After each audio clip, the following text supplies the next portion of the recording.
जैसे ही राज्य सरकारों पर कोई संकट आता है तो एक कानून की चर्चा काफी तेज हो जाती है। दल बदल कानून, anti defection law.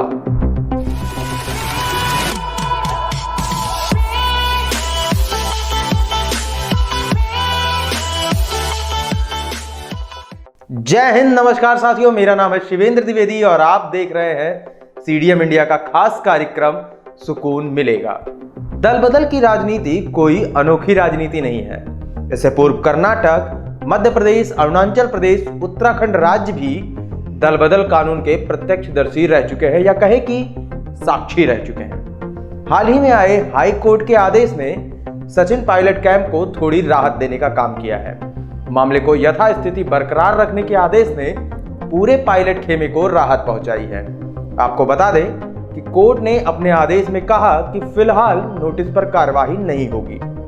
High court आगे की सुनवाई जारी रखेगा और कोर्ट आगे की सुनवाई के लिए पहले कानून के सवाल को तय करेगा। कानून के सवाल को। इसी के साथ दल बदल विरोधी कानून की प्रासंगिकता पर प्रश्न चिन्ह लगता दिखाई दे रहा है। इस बीच एक मामला और सामने आया है। मणिपुर विधानसभा अध्यक्ष द्वारा कांग्रेस के टिकट पर निर्वाचित एक सदस्य को अयोग्य करार दिया गया है। यह मामला भी सीधे तौर से एंटी डिफेक्शन लॉ से जुड़ता हुआ दिखाई दे रहा है।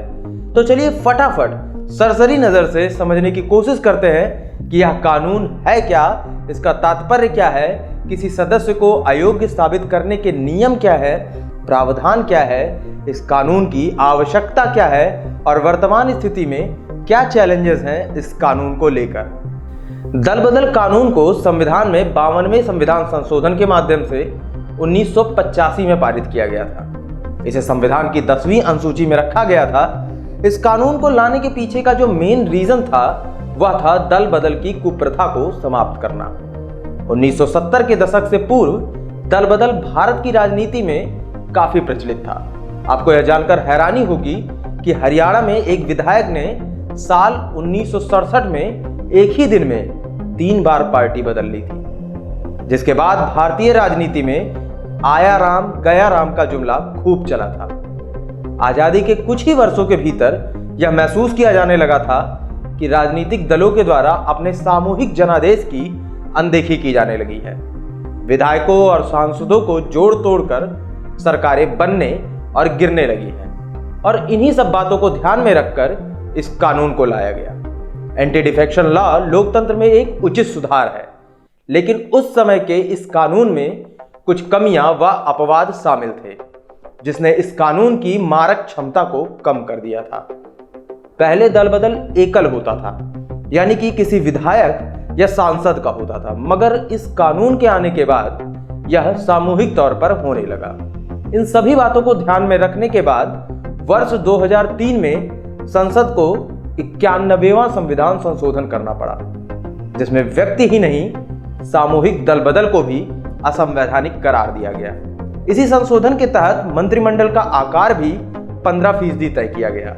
साथ ही साथ कैबिनेट सदस्यों की संख्या 12 से कम नहीं होगी, यह भी सुनिश्चित किया गया। इसी संशोधन के साथ 10वीं अनुसूची की धारा 3 को खत्म कर दिया गया, जिसमें प्रावधान था कि 1/3 सदस्य एक साथ दल बदल कर सकते हैं। इस कानून में कुछ ऐसी विशेष परिस्थितियों का भी उल्लेख किया गया है जिसमें दल बदलने पर भी किसी को अयोग्य घोषित नहीं किया जा सकेगा। इसमें राजनीतिक दल को किसी अन्य राजनीतिक दल या उसमें जाने की अनुमति दी गई है। बस शर्त इतनी सी है कि कम से कम 2/3 विधायक विलय के पक्ष में हों। इस कानून के अनुसार सदन के अध्यक्ष के पास सदस्यों को अयोग्य करार देने संबंधी निर्णय लेने की भी शक्ति है, लेकिन विधानसभा अध्यक्ष के निर्णय में अगर दुर्भावना, दुराग्रह, संवैधानिक जनादेश और प्राकृतिक न्याय के विरुद्ध पाए जाने की स्थिति हो तो न्यायिक पुनरावलोकन किया जा सकता है। वर्तमान स्थिति है कि गहलोत सरकार ने राजस्थान के राज्यपाल से निवेदन किया है कि वे जल्द से जल्द सदन बुलाने का फैसला करें। उन्होंने अपने पत्र में यह भी लिखा कि विधानसभा सत्र को वित्तीय मामलों समेत सभी विषयों पर चर्चा करने के लिए बुलाया जाए। लेकिन यह बात तो हम सबको पता है कि चर्चा किस बात पर होनी है। साथ ही उन्होंने बीजेपी पर आरोप लगाया है कि राजनीति के निचले स्तर पर जाकर राजनीति की जा रही है। उन्होंने ऐसा नंगा नाच पहले कभी नहीं देखा जैसा उन्हें आज देखने को मिल रहा है। हाईकोर्ट के आदेश के आने के पहले स्पीकर सीपी जोशी ने भी सुप्रीम कोर्ट का दरवाजा खटखटाया था और मांग की थी कि इस मामले की सुनवाई हाई कोर्ट की जगह सुप्रीम कोर्ट में हो। सुप्रीम कोर्ट ने हाई कोर्ट को फैसला देने से रोकने से इनकार करते हुए कहा कि लोकतंत्र में असंतोष की आवाज को दबाया नहीं जा सकता। सुप्रीम कोर्ट ने कहा कि जो फैसला आएगा उस पर सुप्रीम कोर्ट 27 जुलाई को सुनवाई कर सकता है।